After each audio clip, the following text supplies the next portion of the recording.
దుఃఖం నుంచి విడుదల కావాలి అంటే ధ్యానం మాత్రం మనకి సహాయం చేస్తుంది. ఇంకా ఏ విధానంలోనూ మనం తెలుసుకోలేం.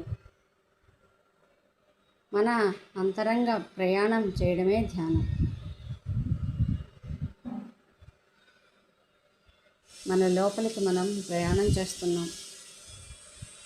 కేవలం శ్వాస శ్వాస శ్వాసను గమనిస్తూ ఉండండి.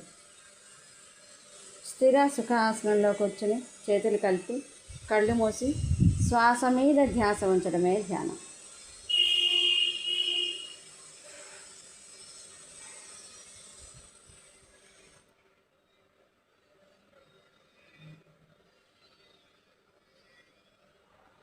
ఓకే ఫ్రెండ్స్, మనం నిజ స్థితిలోకి వచ్చేద్దాం.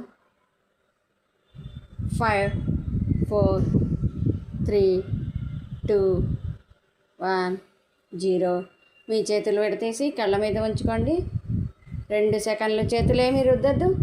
అలాగే తీసుకుని అరచేతులు వేళ్ళు చక్కగా కళ్ళ మీద ఉంచుకుని కొంచెం సేపు అలాగే చూస్తూ చేతులు చూస్తూ కళ్ళు తెరవండి. చక్కటి చిరునవ్వుతో కళ్ళు తెరవండి. అరచేతులు కూడా పెట్టుకోండి కళ్ళ మీద. మంచి చక్కగా ఆ ఎనర్జీ అంతా మీ లోపలికి తీసుకున్నట్టు అర్థమవుతూ ఉంటుంది మీకు.